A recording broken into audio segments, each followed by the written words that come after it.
the scrotum, right?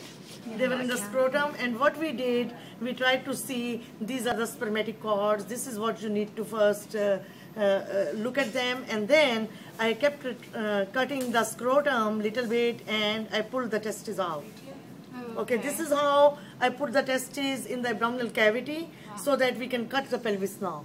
So this is how it was done. Okay, same thing they did themselves, and they took the testes out. I did only one. Second one was done by the group.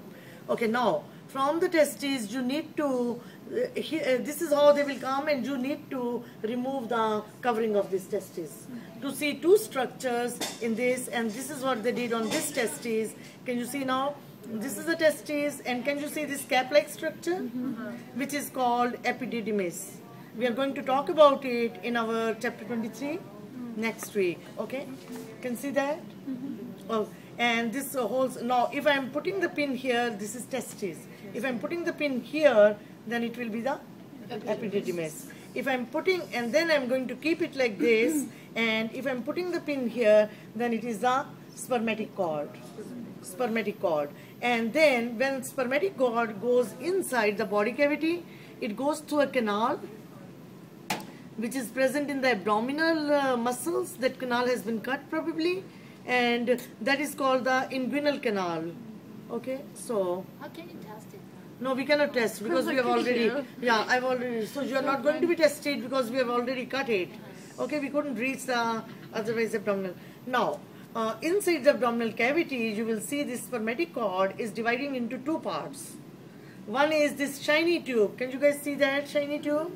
Which is carrying the sperms, and it is vas deferens or ductus deferens.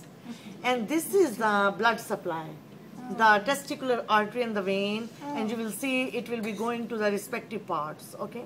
Got it. Yeah.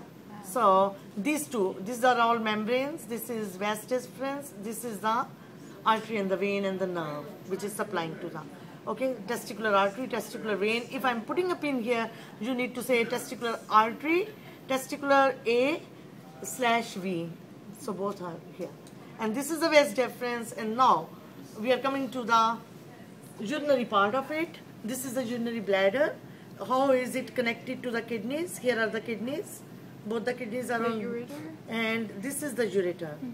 Ureter is entering the urinary bladder at the back at an angle, and these vas deferens is also entering in at the urethra on the dorsal side. Okay, so for male, it's same tube. Urethra is carrying the sperms as well as the urine, right? Okay, so only one tube is coming out of it, and two tubes, yes, two tubes, that is two ureters are entering at an angle. Here is the ureters entering, and this one is entering little bit at the back here. Okay, now one tube is the outlet for the urinary bladder. Now they cleaned it nicely. Here is the urethra, right? And can you see this bumpy structure? The thick structure, this is the prostate. It continues further, and this is the base of the penis.